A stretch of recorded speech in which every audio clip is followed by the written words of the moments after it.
And very quickly, our time on this earth will pass, right? And so I look at how can I position the limited time I have here to make it a better place for them and for my grandkids and the generations to follow.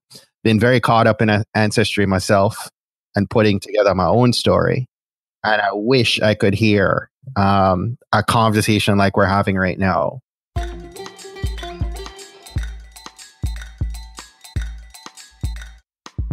Podcast Junkies, episode 185. Welcome back. I'm your host, Harry Duran.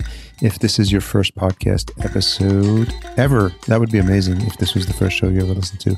Probably not, but if this is the first time you're listening to this show, then as a reminder, this is amazing conversations with fantastic podcasters from all over the podosphere. And I just search out interesting voices in podcasting, get them to kick back their heels and talk about their shows and whatever else is on their mind. I had just such a conversation with Paul Adams, host of Sound Financial Bites. Paul is a client of ours with Fullcast, and he packed that interview chock full of information. He really knows his stuff, and I got a lot of good feedback about all the knowledge bombs he was dropping. It's a really interesting conversation, so please check that out, episode 184, if you have not done so already. This week, we get to speak to Stephen Hart. He's the host of Trailblazer.fm. Stephen and I connected at Joe Pardo's MapCon event, but we actually have known each other in the podcasting world, and we've probably passed each other in the hallway and said hi in passing, but it was at MapCon that we got to spend a little bit more time together, and I realized how quickly I needed to get him on the show. And I was not disappointed. We had such a great conversation. We could have kept talking probably for another couple of hours. We talk about how he gets started raising his children to not be dependent on technology and devices, and how he actually wound up living in Maryland. We talk a little bit about podcast movement and about MapCon, how he met, and the freestyle rap session from Podcast Movement, and why Stephen encourages all podcasters to attend a podcasting conference. It's really important to bring a unique perspective to shows, and Stephen talks a little bit about that and how that inspired him to start his show, Trailblazers. We talk about how to measure success and also some future goals for what he wants to achieve. We find out where he got his entrepreneurial spirit and hustle, and about the mentors that influenced his life and career, which includes geeking out when he first met Pat Flynn. So this is a great conversation, and I really think you're going to enjoy his perspective. So as always, full show notes are going to be available at podcastjunkies.com/185. As many of you know, I take pride in trying to have the best quality audio available, even though I could be traveling sometimes. So I've been known to experiment with a bunch of different mics depending on where I am. I always try to make it a point to pack my Focusrite Scarlett 2i2, and they're sponsors of the show this week. Focusrite has been generous enough to sponsor Podcast Junkies, and I can't say enough of good things about the company. I've been working with Dan at Focusrite, and to be honest, I've had this Focusrite 2i2, the Scarlett, otherwise known as the little red box, for several years now. And the reason I love it is why I love it is because it's got this front interface that allows you to plug in the two mics as XLR mics. And even if you've got a mic like the Shure SM7B that I was using previously, that's a little power hungry, you can use it with the phantom power. It works wonderfully with that. And I love the controls on the mic. I get to monitor my own audio by plugging my headphones straight into the headphone jack on the front of the Scarlett. And overall, it's just adds that extra level of boost and richness to my sound. And so currently I'm using it with the Samson Q2U. So that's going into the Scarlett 2i2. And it's a great sounding sound card, extremely reliable, extremely sturdy. And it's one of my go-to recommendations when I'm working with clients and I'm having them do a brand new setup. Typically what I do is prescribe this exact setup, the Q2U XLR into the Scarlett 2i2. So if you haven't heard of it or haven't seen the specs, then head on over to podcastjunkies.com/2i2 and it'll be taken straight to the Amazon page and you can check the specs there. So nothing but good things to say about Focusrite. Happy to have them as sponsors of this show. Stay tuned to the end of the episode where we reveal this week's retention hashtag. But for now, enjoy my conversation with Stephen. So Stephen Hart, host of Trailblazers, thanks for showing up on Podcast Junkies. Thanks for having me, brother. I think sometimes as podcasters, we get so sucked into these types of conversations. We could just start talking and then not have press record and Typical issues. Yeah, miss the best stuff. So thanks for making the time. I know we had a lot of back and forth on this, but I've been a bit nomadic, as regular listeners will know. We saw each other at MapCon. Yes, MapCon. Big up to Super Joe Pardo. Joe Pardo. Where's home for you? It's an interesting question, easily answered by many others. I reside in Clarksburg, Maryland, so a suburb of DC. Okay. But home for me is where I was about 3 days ago in Jamaica. Born and raised in Kingston, Jamaica. I lived there till I was 16. You happen to post some of those pictures in Facebook. Yes. I was taking a look at them. I think there was some hammock swinging. Yes. I was teasing some of my family back here. 85 degrees in November is a thing of beauty. How often do you get back there? Try to get home at least once or twice a year. My dad's still there. I'm from a big family. My dad is one of 12. Whoa. And so I have, on just my dad's side alone, I have like 50 first cousins. And so oh my God. I try, now we're global, so you have family all over the place, but I try to get home once or twice a year. Harder now with young kids.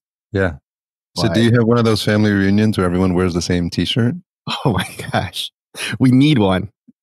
That would be crazy. I mean, how many people do you estimate you could probably get at a family reunion? I need to get a cut from the t-shirt guy. Bulk discount. That's right. What was it like growing up there?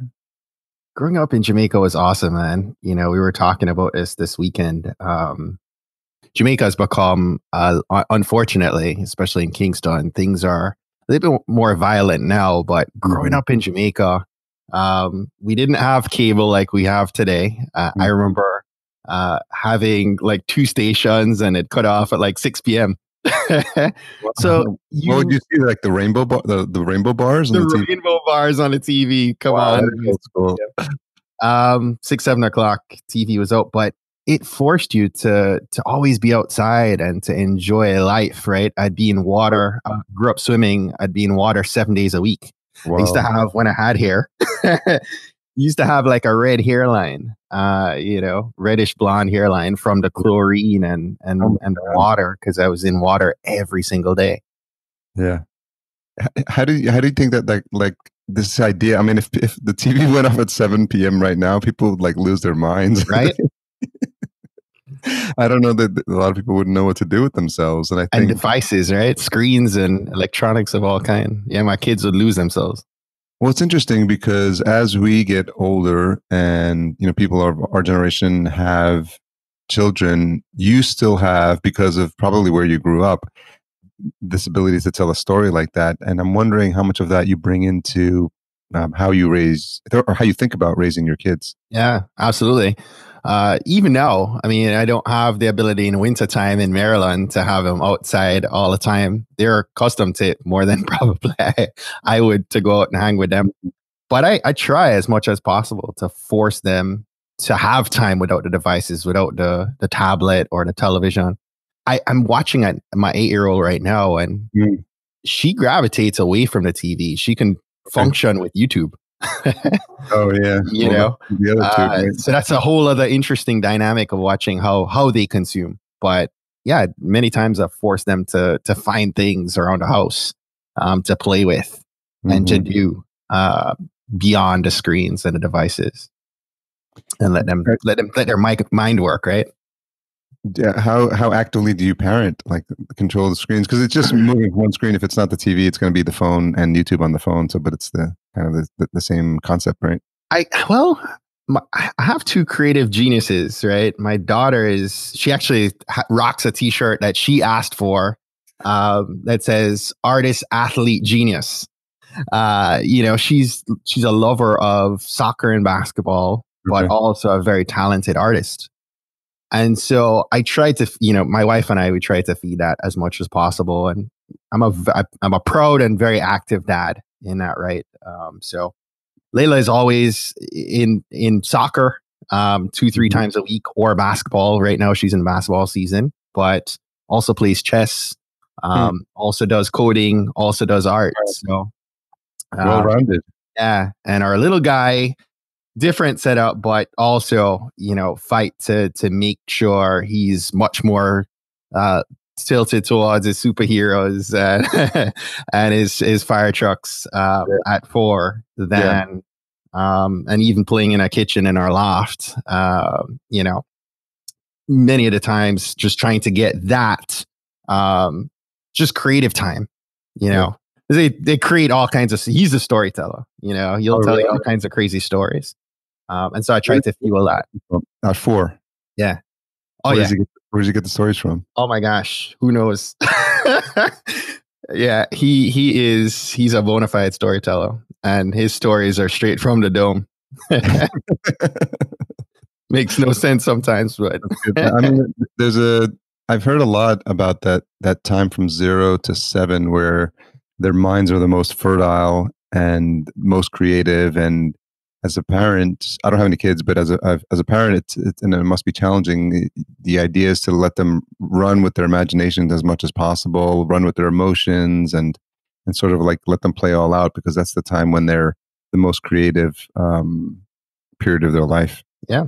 And it's a fight initially. They're not pleased when I tell them no TV or I'm going to take the devices away. But they find other stuff to do within 10 minutes. Once the frustration wears off, So I get the sense, having been to enough malls, that some parents don't have as much control over their kids as they would like. Listen, we all have that problem with tantrums, right? Of young ones. And it's funny because when you don't have kids, you're like, when I become a parent, that will never happen to me. And then you find yourself amused. And there are times where the devices work. So let me not be one of those people that like, I can control the devices. If I'm in a restaurant with Nigel, he has my phone for my peace of mind and ability to interact with my wife. I'll just hand him the phone the second we sit at a dinner table, right? So there are times where I'll turn it on and turn it off. Yeah. Well, you got a system that works for you. Absolutely. How'd you end up in Maryland? My wife. I did not know where DC was on a map prior to, but we met in distance. A cousin of hers in Florida had a housewarming party and met in distance. I put my phone number in her phone, and 12 years later, here we are. That's pretty smooth. Yeah. 10 years of marriage, man. Yeah, congratulations, man. Congratulations. Appreciate it. So talk to me a little bit about, we were talking about the conferences, which is because we connected at MapCon, but we had known of each other for quite some time. Yes. And as is with the podcasting circles, I'm still rushing to get people on the show that I know that I've talked to 3 or 4 times at a conference about coming on. And then before you know it, like we keep bumping into each other at podcasting conferences. And I mean, it's year 5 of podcast movement, which is just blows my mind. It's going to, next year is going to be their 6th year. And I went to the first one. And so it's just in Texas, in Dallas. So it's just been interesting to just see everyone in this community, people building businesses that, I started with, and people having like breakout hits with their podcasts. And so, but it's fun because I'm sure it's something you've experienced as well. This community is just so helpful, so friendly. We all want to help each other. Can you talk a little bit about that experience? Absolutely. It's unlike anything, and I wish I were able to be a part of the first one. That's awesome. Yeah. I learned first of podcast movement through Donald Kelly of the Sales Evangelist podcast, and Donald and I, interesting story. Donald and I met on Twitter. I was doing research for starting a sales podcast. This is a couple years before I started Trailblazers. I do marketing and sales. So I thought of this idea for a sales podcast, doing research on a potential guest, and ran across Donald, who had just started his podcast and interviewed the same guy. And I bump into Donald. I'm like, a Jamaican guy's already started a sales podcast. So we had an exchange, and, we kept in contact, and he would always remain a bug in my ear. Yeah. And despite that, he was always, cheering me on, saying, hey, go ahead and start that sales podcast. There's more than enough space for all of us to tell our own story. And I share that because that continued on, right? Donald's story is not so much unique in the podcasting space for people who get it. And podcasters as a whole, unlike many other spaces that I've been in, they're always supportive, they're always encouraging. And events like Podcast Movement, like MapCon, it's so inspiring, and it just encourages you to keep pushing ahead, right? Because people are trying to figure out how they can pour out the wisdom they have. And I tell new podcasters all the time, I'm like, I want you to skyrocket 10 times faster than I was able to coming out the gate, right? Yeah. Then you want to see them succeed, because we realize, I think we realize that the space is still small and it needs to grow, but we need us to grow together, right? I love to say, rising tide lifts all boats. Yep. That applies in the podcasting space. The faster we can grow together as a collective, the better off we'll all be. So I love that, man. Podcast Movement's been amazing in that, right? Jared and Dan and their entire team have done a phenomenal job over the years building it up. How many of them have you been to?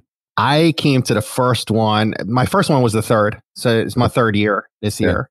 I wanted to come to the second, end up watching majority of it through Donald's Periscope. And I was watching it like with envy that I did not take him up and come in. And pretty much from that point, I was like, yeah, I'll definitely be at the third.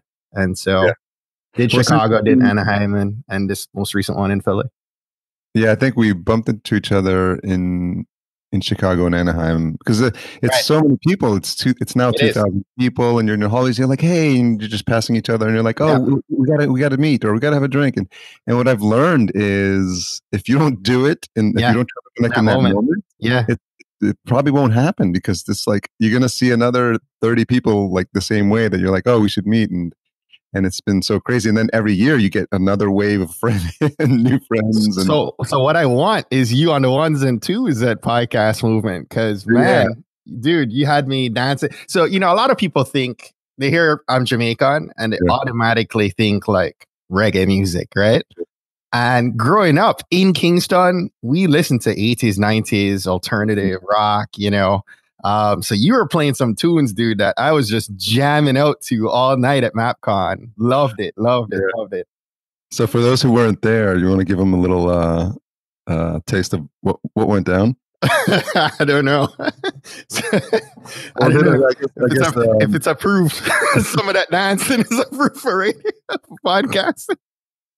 Well, shout out to Super Joe Pardo, who we were talking about from MapCon. MapCon is going to celebrate year 5 as well. I think he started on time, and for those that don't know, Joe is a one-man show, and he's been getting more help lately, and we keep pushing him to like get help, because it's crazy. Like the year before, not this year, but the year before, it was just so, he was like videotaping like an intro or like someone going on stage, and he's doing like a Facebook Live, and he's introducing someone, and he's running the slides, and then he's like directing the people with the questions and handing out the microphone. I was like, Joe, like, get some help. Like, you're going crazy here. So, shout out to him. Yeah, MapCon is an interesting event. I love Podcast Movement for what Podcast Movement is. Big difference in events, right? Big difference in events, and both are needed in their, respectively. I think MapCon has a completely different flavor in that it's a very intimate gathering. It's probably less than 100 people, right? Yeah. And we're all in one room, so there's no tracks, right? In terms of you moving around the event, you're in one room. Many of the people in the room are talking and sharing their wisdom, their nuggets of wisdom, and how they think they can help you to grow throughout the course of a day, throughout the course of a weekend, because it's a Friday. There are shorter talks on the Friday. I believe they're like 8 minutes at a clip. And then Saturday is the main event. And I believe he's adding another day next year. Of course he is. Of course he is. But it forces the talks, right? Because the talks are probably like 20 minutes. And so it forces you to get out what's meaningful and valuable to those in the room. And it's just great. I just find that, I've built some great connections in that room. and taking away tremendous value. So again, podcasters pouring in and just wanting to help the other people in the room advance and get ahead. So a couple of things when you were talking to Donald Kelly, and did you see my performance with Donald Kelly at Podcast Movement? I don't think so. Wait, hold on. The rapping. Oh my gosh! Yes, I did. I did. So if you, a couple of those are funny, and a couple of them, I'm trying to think of which ones it were. I was like, no, guys, leave that alone. No, so we did. Jared reached out to me. So obviously, if for the listener, if you haven't figured out that all the action happens at the conferences, and you've never been to a podcasting conference, you need to get to one, because absolutely must. There's some stories that I'll remember for the rest of my life. But Jared reached out to me. Jared Easley, co-founder of Podcast Movement. He was on Podcast Junkies first year, probably early 20s at the top. I think in the teens or 20s in terms of like the guest number, and I'm up to like 183 now. So he's funny because he's old school as well. And we were at NMX, and he said, I want to beatbox the intro. And I was like, yeah, go ahead. Sorry. And let's do it. And I did some poor Eminem like freestyle. But I mean, I've always been a fan of freestyle because I grew up in just outside New York City. So I literally like remember like early hip hop. So it was really influential for me. Like what early like first Run DMC album and Beastie Boys and all that sort of stuff. So you guys went old school. Yeah, that is old school. So I'll put the episode in show notes. But essentially, it's he started beatboxing and then I did a freestyle rap. Love it. That was fun. And if you listen to the episodes, I usually start my episodes with a little snippet of audio. So we did that with Jared, and like the first thing you hear is Jared beatboxing.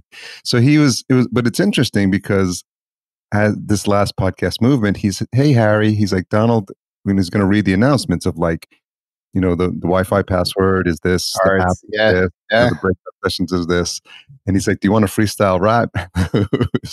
And I was like immediately like super nervous about doing it in front of all the people. But then like everything else, like, and I've learned a lot with business. You do it. With this new venture, like the more nervous I am, the bigger the sign that it's something that I need to do. And I was just like, okay. So I said, I thought about instantly, like which old school tracks could I rap to? And it was Rapper's Delight. You did Dougie Fresh?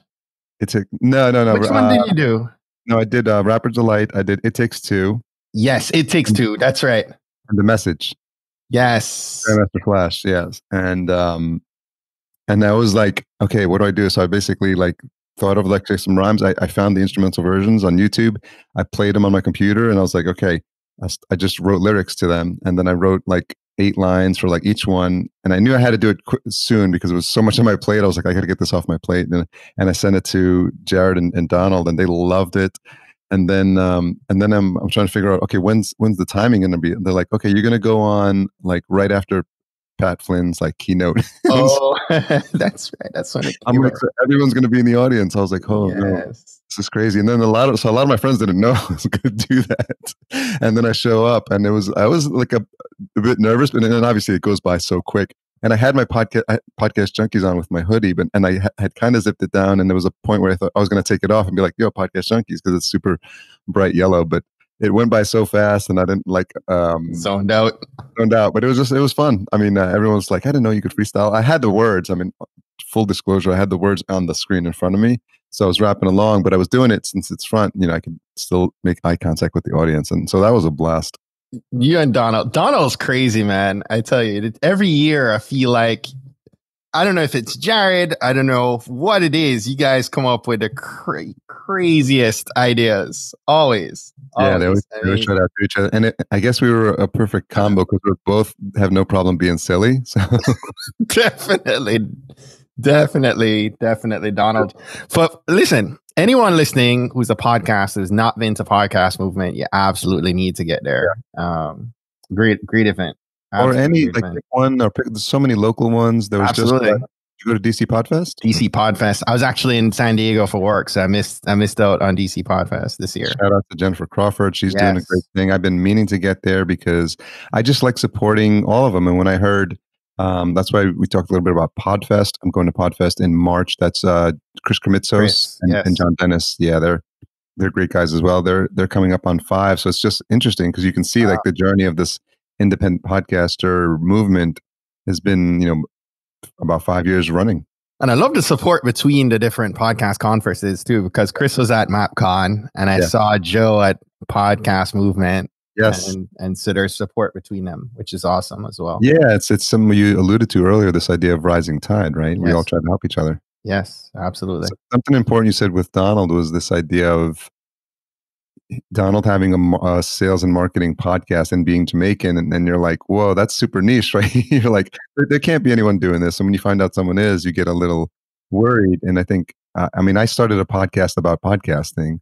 So naturally, you're like, I see Dave Jackson, I see Daniel J. Lewis, I see Ray Ortega, I see, Eric K. Fisher. Like, it's so many amazing people that I was like, whoa, like, what can I add to the space? And I think, and then you probably felt the same way. Like, well, I'll do my own version of that. And I think you end up over time discovering what your voice is, who you speak to, who prefers to hear you. And, we all have unique personalities. And I think it's just a reminder to the listener to just, don't overthink it and be confident that you'll have a unique personality. Like, I could have 10 more people do this show and, 10 guys, 10 women, and do the same exact show, Podcast Junkies, but they would be 10 different shows. Absolutely. And that's a great nugget of wisdom right there, right? Because the world needs what only you can give it. Mm-hmm. And the biggest injustice you could do to your podcast is trying to copy someone else's. Yeah. You have to be unique. You have to share what only you can share and in your own unique way. Mm-hmm. It makes for a truly engaging community to come together. People connect to Trailblazers because they connect to some side of me, be it me being a dad, me being Jamaican, whatever it is. I'm, sharing my authentic journey and story. And there are people who have become lifelong fans and super fans in many ways that they'll go out of their way and do everything to help share, to help produce this show because they believe in the mission of it. And there are people doing things for me today that I wish I could pay them. And they're doing it out of the love of what we've been putting together. So great nugget of wisdom right there. Definitely do you. Yeah. Talk a little bit about the start of the show, like what other ideas you had. I know you mentioned Donald, if anyone else was inspiring you at the time, and how you decided to land on the name and on the format. Right. Great question. So the inspiration for Trailblazers, I'm a marketer, and I do marketing and communications by day and a lot of branding as well as the podcasting by night. And so I consumed podcast really for staying ahead of what was happening in the marketing space because digital moves so quickly, whether it be social media or any side of marketing, really. Yeah.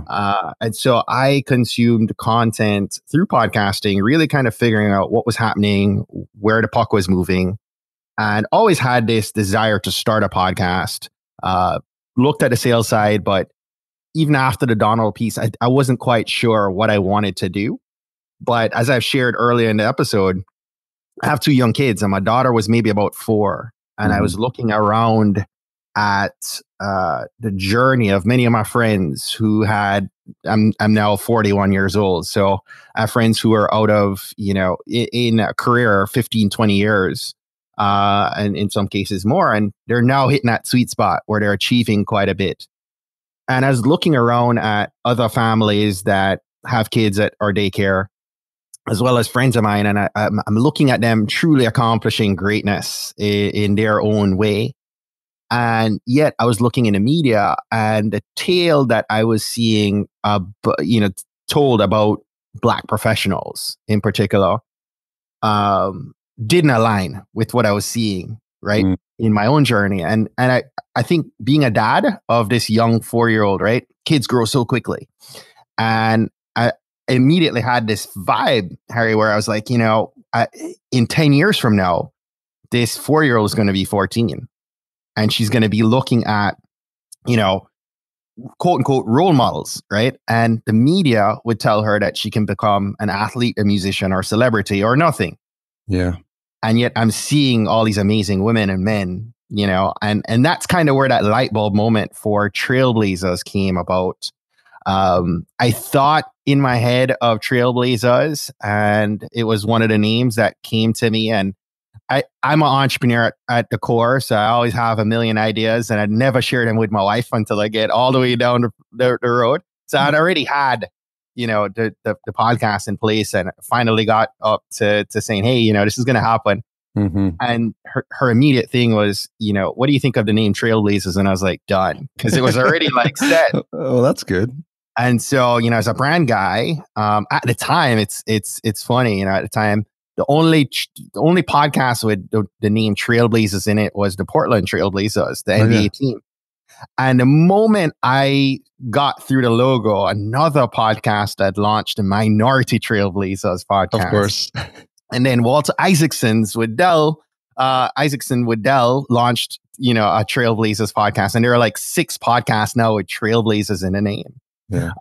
But I had branded it Trailblazers.fm and just decided that even at the point of launch, I had people very close to me say, hey, you sure you want to isolate yourself in a market of highlighting Black professionals? Why not highlight all business professionals? And I thought, no, the whole concept on this was to give a voice to successful Black professionals and really step into that lane and own that niche. And it's the best decision I ever made, because totally being very clear about who it was that I wanted to focus in. The content's not one that we're it's not offensive content to any other race to consume that content. Anyone can listen, but that just happens to be the focus of our interviews. It's do you know Maurice Cherry? Yeah, Maurice is a past guest of ours. Yeah, so Maurice Cherry was on episode 175, and it's the same type of story. He highlights Black designers. Yeah, amazing. And he's going really strong. Again, he's another guy we met. Like, I think he was at the first one or second one. I met him at the third. I met him at podcast 16. Yeah. And I was like, I have to have you on the podcast. And yeah, like you, I'm 100 and I think this week was 148 episodes in. And I tell you, for podcasters in the room, I think too many of us focus on downloads and how much downloads we can get. And I think there's wisdom in this, but I have probably to this point with other podcasters that I'm in mastermind groups with and other friends of mine who are approaching 250,000 to 500,000 downloads, doing tremendously well. But maybe not. I know that in many ways I've received more sponsorship income to this point with a lot less. I just crossed 150,000 downloads. Yeah. But the focus by me drilling down and saying, this is my niche, right? I've gotten more engaged, a much more engaged community of listeners and fans and followers on social. And I've also gotten much more engagement from people who said, hey, this is the space, this is the lane we're in, and we'd love to sponsor what you're doing without me soliciting. And that's been a really big, and for a lot of us, we're like, oh no, we need 50,000 downloads a month, right? You don't. You need to, in your lane, focus on who you're trying to speak to, put together the best quality content and own that niche, right? And allow your space and who you're serving to develop into something amazing. And the money will follow. So the Jamaican business owner's idea didn't last too long. You know what? I have this idea in my head, Harry. Of course, you're a podcaster. Of course you do. I've never shared this publicly, but one of my desires is to start a podcast highlighting Jamaicans, amazing Jamaicans. That's you already just named it, by the way. Well, actually, I named it 876 Podcast, which is the area code for Jamaica. I like amazing Jamaicans, man. Amazing Jamaicans.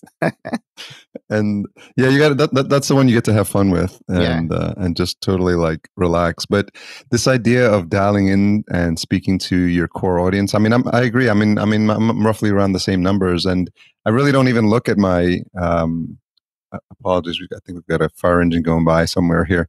But if it's just like I don't really focus on them that much, and I don't think I've ever hit more than maybe 1,000 tops for one episode, you know, maybe a big guest or something.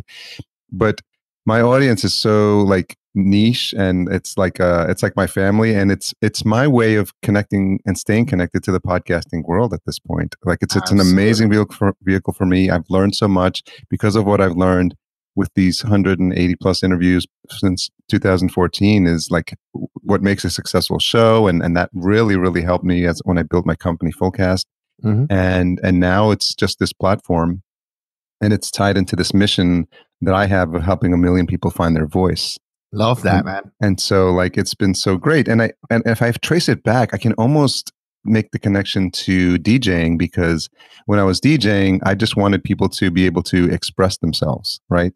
Through dance. And if I had the ability through what I was delivering to them to allow them to express themselves, mm-hmm. then it was a successful evening. And I just learned that, you know, what I've noticed through podcasting, it's sort of the same thing, because if I'm allowing people to express themselves on the show about their creativity, which is, you know, 9 times out of 10, their podcast. And so I feel like that DNA has always been in me. And so I'm actually going to put on a conference, and we talked about this idea of these undiscovered voices. And so working with Chris and John, I haven't talked about this a lot either. So I think this is going to be the first episode where I actually talk about it. It's called Clarion. It's the day before Podfest. Nice. It's a 1-day conference. And I'm trying just to bring in a mix of all the faces that I don't see when I go to conferences, right? I'm Latino, and I'm like, we need more brown faces. We need more women. We need more, just minorities in general, and LGBTQ and people with disabilities. And like, I want the people in this audience, and I want the people on the stage to be a representation of that. So it's happening because I'm partnering with Chris to leverage the resources at Podfest, and it's going to be that Wednesday, March 6th, which is the day before, and they're allowing me to bundle a ticket. So it's making it even easier for people to come, because they'll buy this and then they'll get the ticket to Podfest as well. Wow, dude, that's awesome, man. That's fantastic. Thank you. And again, it's one of those things that scares the crap out of me, but absolutely. like we said earlier, like that's the sign. I got to go do it. So it feels good. It feels and it aligns with this mission, right? This mission of helping 1 million people find their voice. It just now it's like Podcast Junkies, Fullcast, and now Clarion. Like everything, I feel like I can tie that under that umbrella. I love that you have such clarity in your mission, and in a very similar vein, it took podcasting to help me get clarity on my mission, on my vision, right? Mm-hmm. And seeing what that legacy play was. I love to share that, you know, your legacy are the seeds you plant in that garden you likely will never see, right? Mm. And having clarity on what your mission is, what your vision is, right? So when you and I are seated on a rocking chair, you know, at 75 years old, what will we look back in Jamaica?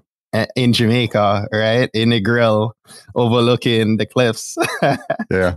You know, what will we have achieved, right? And it's great to get to that point and look back, but it's fantastic to be where we are right now and mm-hmm. look out to that point and say, you know what? Between now and then, this is what I want to accomplish. Not worrying about the comfort of, or even the limitations of now, right? Just saying, hey, you know, over this next 25, 30 years, what would I want this grand, you know, life of mine to be? What would I want to achieve? For you, it's affecting 1 million lives, right? And in a similar fashion, through the journey of podcasting, through talking to the many people I realized through this experience that there are a great many people who want to be on the podcast, who have asked to be featured and truly didn't have a personal brand. And I loved hearing their story, but then I'd Google their name and nothing would come up.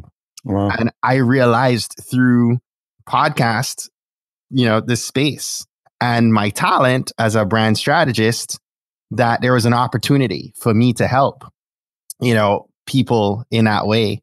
And so like I have that mission to affect, as many lives as I can.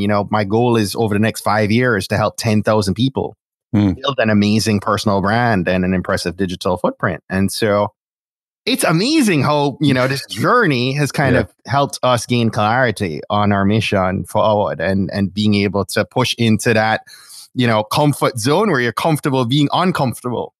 And if you get comfortable, you kind of need to push yourself outside of that box once again. So what if that number was 100,000 or 1 million? I realize that number is 1 million, right? But I think for me, what I've come clear on is that I need to be able to affect. So the path I'm taking, the strategy I'm taking is to impact 10,000 lives who go on to impact 10,000 lives. Of course. Yeah. And so I know I will affect in the podcast space. We do this every day. We are being heard by people in countries we likely will never visit. And the story that you're sharing, this conversation that we're having right now, someone's hearing it in a country in the Middle East or in Asia or in Africa right now, and they're able to step into their community and apply the wisdom and the knowledge and the tools that they've gained from our conversation. And it's having an effect on, hundreds of people in a community we'll never know about, right? Yeah. So I realized through the same way the podcasting space works, I know if I can help, Annette Richards in Toronto, Canada, if I can help Ray Watson in San Diego, right, to build up their platform, to build their brand and to affect people through their knowledge and wisdom, then there's a whole other slew, hundreds of thousands of people that would have been impacted by the work that I did. So absolutely no, it's going to be millions, and that's the goal. But yeah, I think the idea of it is when you get to a number like that, it's going to be really hard to actually measure it. But what I realized, if I have any chance of hitting that number, I need to not only do it one-to-one, but I have to find the amplifiers. I have to find the people, to your exact point, like who are the people who have audiences of 10,000 or audiences of 100,000. And then the math becomes doable at that point. You're just like, oh, okay, if I can impact this person, help them, find their voice, then I'll easily get to that number. I don't think your job is to worry about the numbers that they have. I think it's the impact, right? Because you might not even see the potential in that one who doesn't even have a community yet. But as you're saying, you're looking for that person who is not yet being fed, right? That person of color, that person who is trying to find their space, and really pouring into that one. And believe me, there's going to be one of those people who don't yet have a community, who you've poured into, who goes on to create something that is 100-fold what we've been able to accomplish this point. And that becomes that one that gets you to 1 million. And to your point, you don't even know who that person is. You don't know who that person is. What's interesting about what you're doing is this idea that people came on your show and they didn't have an online presence, but now they do, because I'm sure if their name gets Googled now, like their appearance on your show may be one of the first things or the only things that actually shows up for them. So you've actually planted that seed of giving them that visibility. And there's so many people who, to this point, I've poured in. I've helped at least a dozen people get their podcasts off the ground. I'm sure you have as well, right? Yeah. So think of all the people who are now consuming podcasts that we've poured into, right? think of their numbers and their Mm-hmm. reach and the communities they're now affecting in the same way Yeah. Donald has affected me, right? Yeah. Donald now is probably getting, hundreds of thousands of downloads on a monthly basis, but he is able to claim part of, and I always give him credit for pushing me ahead to create Trailblazers, and he's part of that impact, right? So receiving credit for that. Yeah. One thing I like to do when I play back, because I always like to play back my episodes when they go live, but I always keep note of these types of mentions and like the shout outs. And I would think I had either Ramona Rice on. We were playing the podcasters drinking game where every time we mention another podcaster, you got to do a shot. So what I like to do is it's kind of early in the morning for that, Harry. Yeah, especially for me. But at least for people that are listening, they can do it, play at home. But what I like to do is I usually like tag, like on Twitter, I'm like, hey, Donald, this is the moment, because Overcast lets you send the exact location of where you are in the episode, the podcast player. So you can say, Donald, we're talking about you, your ears are ringing, and then I send it and I tag him on Twitter. So it's a nice way to get engagement. And we can do that for your previous guests as well. They'd be happy to hear that you were talking about them, I think. Absolutely. So what else have you thought about in terms of ideas? Because as podcasters, we're always entrepreneurs, and this idea of, and Maurice has done it a little bit too, this creating a directory or profile or a way to give your listeners more visibility up and, above and beyond what you're doing on the show. Yeah. I tell you, the most recent creation that I brought to life, as I was sharing with you, I came to the realization, I had this light bulb moment that there are many people who could benefit from sharing their story, but I was worried that they would not even get the ability to capture attention of podcasts, much less mainstream media, because they had no footprint. They had no digital presence. And so I help businesses develop their personal brand, develop their brand, and thought, what if I shifted this focus from businesses to individuals and really came, and the challenge for that is there's only so much time in a day. Of course. Yeah. There's only so much time in a day. And so the struggle I had was developing another service. And so in October, launched beta on my first online course. Congratulations. Thank you very much, called Brand You Academy. And just completed our beta round. And it was a fantastic, fantastic group, fantastic cycle, because I wanted to bring in 10 or 12 people and I got like 19 people in. And it was good to get that input. That one, I didn't think I was at a point for launch, but forced myself to get it out in its imperfect state. And no one screamed at me and said, yeah, this is garbage, right?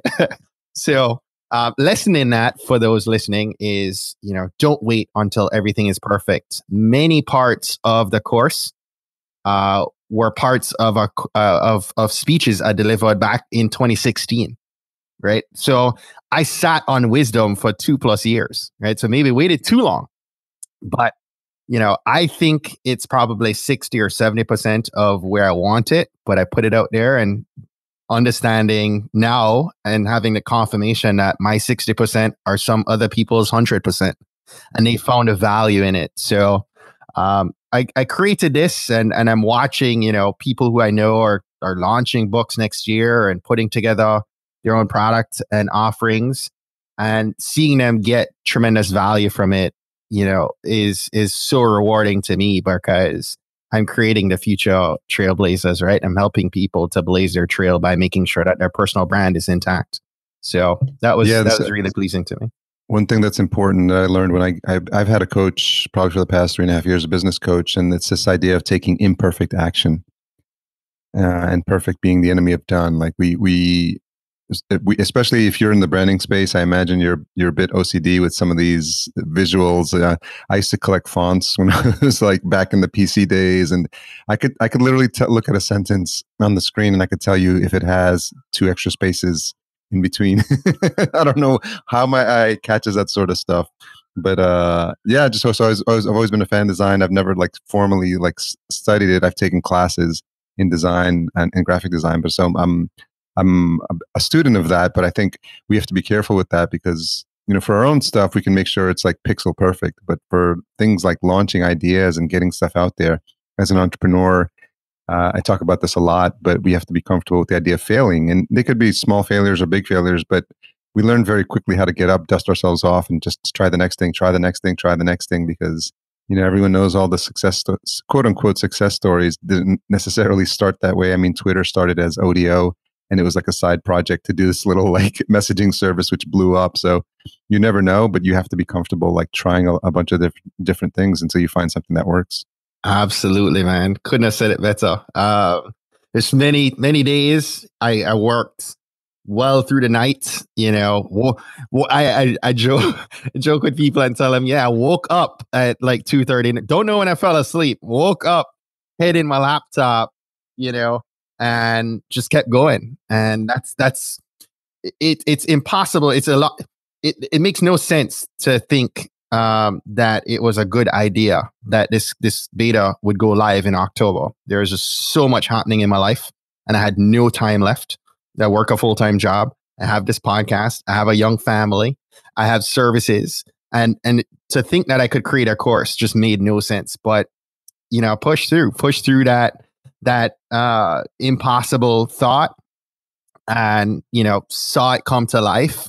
Saw it bring value to a couple of more than a dozen people, and now excited about where it goes from here. To your point, there's so many of the modules that I put out that were not to my standard, but the module was promised on a specific date, and I pushed it, right, and said, hey, this is beta. I told you it was beta.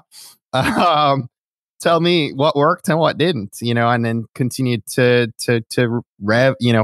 work through the iterations of it and improve from there. So get it out, whatever you guys are sitting on, get it out now and put it out in the world and tell people, hey, this is a beta version of, what do you think of it? And yeah, and bring them along the journey, and just let them know that you'll need their feedback. And as long as they feel like they're part of something, that they're helping you build something, people get excited about that. Yeah, absolutely right. And people show you sides that you could, you're in the picture, so you can't see the picture you're in with your baby, right? Yeah. But they'll take you out of the picture and say, hey, you missed this spot right here. This would be perfect right here. And it just changes everything for you when you get that input. What platform are you on? Thinkific. Yeah, I love Thinkific. Good guys. Love Thinkific. Backdoor into there through a course I had done some years ago at Lewis House, and through his connection had access to it for 6 months for free. Nice. So I said, hey, let's use Thinkific because it's free. And I'm really happy with the platform so far. So can you tell me where this drive that you have, you're very successful in business, and you launched a podcast, and you're having success with that. You have strong family values from what I can hear you describe. Where do you think a lot of that comes from? My parents. My dad is an entrepreneur himself, as a chef at the core, and a creative genius, a painter, writer, actor, interior decorator, like somebody who just truly has talent on all sides. And so I think my design brain, I can't cook like him, but I think the design and the eye for entrepreneurship has kind of spun off from him. My mom's always worked in some kind of sales capacity, but always had a side hustle as well. Yeah. And so I think between the two of them, it spun off to me in that way, to always have something going and to always have this creative gene. And it's, as I shared, it's I'm seeing signs of it in my kids now. Yeah. So it's pretty cool, but definitely credit my parents. This may be the same answer, but can you think of a relationship with a mentor that has helped you along the way? Absolutely. There's so many that have come along the way. I think me being where I'm at today is the result of one, my dad's best friend who saw potential in me, graduated high school in Kingston at age 16, which is typical. It wasn't that I was a brilliant kid, but came to Florida for a summer break, and he pretty much told me to go home and pack my bags, and he got me into school in South Florida at Miami-Dade. And So, my journey in the States begins with him and his guidance and mentorship. I can think of coming out of college. I had 12 jobs in 3 years. Could not find my place. Of course you did. Right?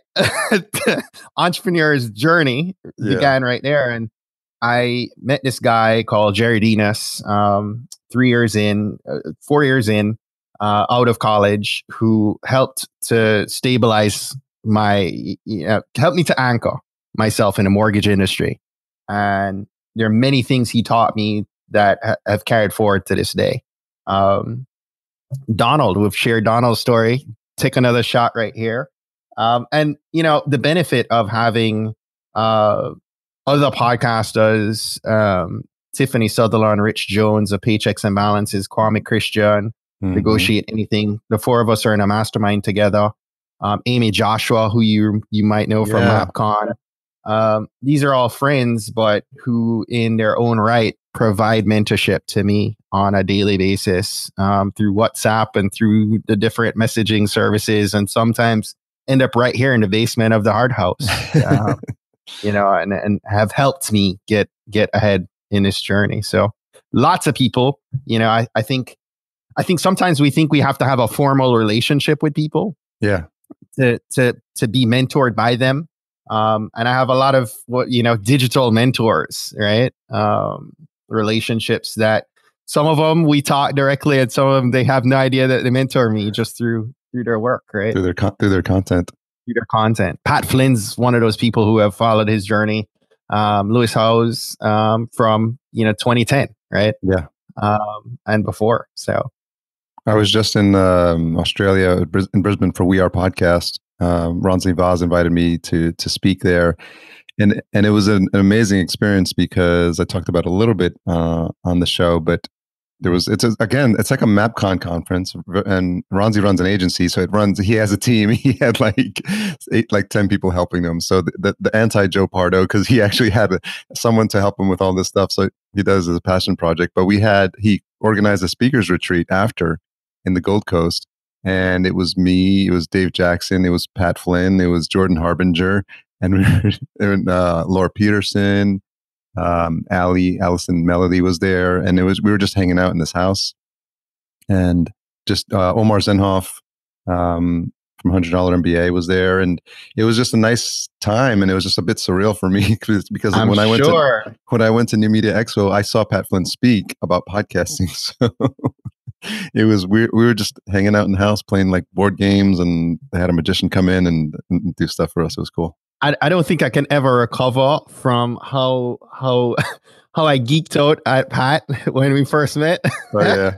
So we were in the Grand Hyatt in San Diego, and I was attending Traffic and Conversion Summit by digitalmarketer.com, Ryan Dice. And I'd registered for the event, and then last minute, Pat ended up being a breakout session speaker. And in that space, Pat's smaller to, that whole universe of quant guys in the marketing space, and walked right into him in the lobby and just totally geeked out, and ended up winning a 15-minute interview with him. And just, nice. I think it's my episode 4 on Trailblazers, and you could just hear my voice crackle the entire interview. Just complete freak out moment. Yeah. But I always have tremendous respect for him. Good guy. He actually is so funny because our paths kept crossing. When I started taking speaker training, I was at Advance Your Reach, which is in Colorado Springs, and I went a couple of years.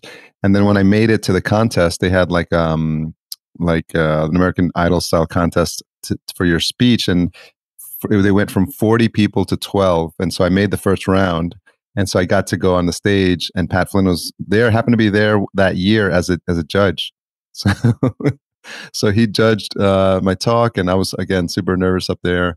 And what's interesting is my talk actually involves him. So it was surreal because he was part of my journey, my podcasting journey. So we got to hang out with him and all the judges in the green room after, because we had made it to the final 12. And then that's where we connected a little bit more. And then at that point, I was like, okay, now you can come on the show because at least we have some history.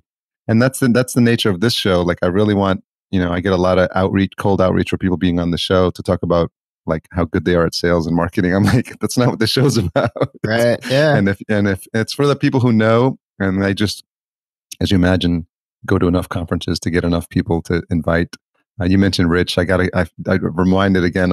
He's another one of those guys, Rich Jones. Rich We is hung out. hilarious. Yeah, he's a great guy. We hung out in NAB in Vegas. Jared had invited us to speak at some stuff together. So mental note to ask him to come on as well. Absolutely. So a couple questions as we wrap up. What's something you've changed your mind about recently? Wow. So my dad and I have been in talks about creating something together, and I had a chance to sit with him on Sunday, this past Sunday morning in Kingston, and get him back on board. And it's something that is truly a legacy play for me, something I want to see. Because his whole career has been service oriented. I want to see him create a product, and so we've had our challenges through it, but I think if it's something that has re-energized me in a big way after having that conversation this weekend, and is shifting a lot in my head right now as I process how things could work out. So can't really expand too much on it, but as much as I can, that's changed my whole framework and outlook as I look into 2019. So that's exciting. Right. I get entrepreneurs always have a secret project they're working on. It's so funny. Like, I can't tell you about this, but it's, oh my God, I'm working on this thing. It's going to be so great. That's a little. I hope it is. I hope it is. It will be. It will be. I hope it is, because a lot of the things that we pursue are great, but when you have the opportunity, time is so precious, and I don't know how much time we have left together, whether it's a year or 10 years or 20 or more, right? But to take hold of an opportunity to have to create something with my dad, right, in this precious season that we're in right now is just amazing to me, and to have a product that would be a legacy play, right? Would be huge. Yeah. So you've mentioned this word several times. So now I got to ask you. You talk about legacy a lot. Why is that important to you? I think that at the end of the day, sometimes we focus so much on ourselves, and now being a dad to two young crumb snatchers, right? I no longer see life as this finite, thing where it's like, all about me. I look at my life through them. I look at my life through their lives and them having kids and living on, and very quickly our time on this earth will pass, right? And so I look at how can I position the limited time I have here to make it a better place for them and for my grandkids and the generations to follow. Been very caught up in ancestry myself and putting together my own story. Yeah. And I wish I could hear a conversation like we're having right now, from my grandparents, from, the people that moved to Jamaica, from Nigeria and from Ireland, and, created this crazy family of ours, right? So legacy is really important in that light for many reasons, right? For the people that came before me that got us to where we are now, and then my part in this journey, for the ones that follow. Yeah, very cool, because I think as podcasters, we were sort of investigative and inquisitive by nature. And I had that same feeling when I was visiting my parents back in New York. And I remember early on, I recorded some stuff, but even just the last time, I just pulled out Evernote. I started asking them, like, what's your grandfather's name? And do you remember your great grandfather? Because this, and especially I don't know how it is in Jamaica, but I'm from El Salvador, and there's nothing going back beyond my grandfather that I'll probably ever be able to find. Let me tell you, Brendan Bouchard put a post out on Instagram. I'll find a link and I'll send it to you so you can tag people up. But just this past Thanksgiving, I referenced his post. He had 30 questions that he'd asked his dad. and I documented them in Evernote. And my whole family got together this Thanksgiving at my uncle's house, and I were comfy on the Wednesday night before, and I said, "Hey, let's have a conversation." Pulled out my iPhone, turned on voice memo, and there's crazy kitchen prep happening in the background, so it wasn't podcast worthy. Yeah, but I hit record and just started asking, and I got through maybe 20 of the 30 questions. Let me tell you, I had the most amazing experience, out of body experience, listening to some of the responses to some of those questions. That being my immediate family, and there's so much that at 41 years old I'd never heard before. Yeah. And I think it's imperative. It's so critical that we capture the stories as much as we can right now, because without that knowledge, it ends with them, right? It ends wherever, and I had the same conversation, a similar conversation with one of his eldest brothers that poured into me. And I didn't know that we had Nigerian connection until I had that conversation 3 years ago. Wow. So highly encourage it, Very cool. What is the most misunderstood thing about you? That because I'm Jamaican, I smoke weed. I should have seen that one coming. Well, it depends what state you're in, because it's actually legal right now. So it's legal here. It is. But, and then, thinking I have an appreciation for it, for that reason. Yeah. No, I think we live in a day and age where it's like those taboos are not taboo anymore. It's just like, people are like, oh, would you like an edible? And it's like, you're not breaking the law. It's the same thing as like, would you like a drink? It's just, I think we're moving through generations where people like attach stigmas to these sort of things. So, like to each his own, and, if whatever works for you, and, without making judgments on folks. But I think people are more open-minded about that stuff nowadays. I hope so. Yeah, man. I'm a dad. I'm a pro dad. And I've had people ask, what's the most important thing to me, and it's that. It comes before business. It comes before the money. I've had lots of money. I've lost lots of money. The things that matter most to me are my relationships. And a great father and a great husband to my wife, or right up there. Well, Stephen, that time flew as I sort of figured it would with us, but thank you. Yeah, man, thank you. I'm glad we made this happen. I'm glad, I got to know you a little bit more, because these are my opportunities to slow down. As much fun as we have, we get to hang out socially, but I use these opportunities as a way to just continue to build and deepen my connections with people in the podcasting space. And I'm glad now that, I know you a little bit better now, and get to share your story with my audience. Likewise, man. I can't wait to hang out with you again, whether it's at MapCon or PM. And I definitely want to hear you on the ones and twos. So I'm putting Fitch out right now for Jared Easley and Dan to get you a session. Yeah, I could do it. That could be my how DJs they have like their circuit where they travel to like different countries, and yes. So instead of Ibiza, Germany, and Spain, it could be Podcast Movement, Podfest, and MapCon. There you go. That's it. So it'll be fun. So what's the conference events organizers, make it happen. Official old school DJ for podcasters. Yes. What's the best place for folks to track you down online? You can find me at stephenahart.com, Stephen with a PH. And I'm everywhere at Stephen A. Hart. Okay. Well, thanks again, brother. It's been a blast. I appreciate you sharing the story with my audience. Always humbled to have an opportunity, my brother. Thank you so much. Thanks again to Stephen for coming on the show. It's always appreciated when guests take an hour of their time to share their story with this audience. I know you guys appreciate it, and I can tell from the feedback of recent episodes that you're really enjoying these conversations. So keep that feedback coming, please. As always, full show notes, which include timestamps, quotes pulled from this conversation, any links mentioned, they're all going to be available at podcastjunkies.com/185. Intro and outro music composed by Cedar and Soil, cedarsoil.com. And don't forget to check out our sponsor Focusrite and their awesome line of gear, especially the Scarlett 2i2, which is my go-to sound card. Tune in next week for my conversation with Justin Jackson. He's the host of Product People and host of a new show called Build Your SaaS. And Even more interesting, Justin is the co-founder of Transistor.fm, a new player on the podcast hosting scene.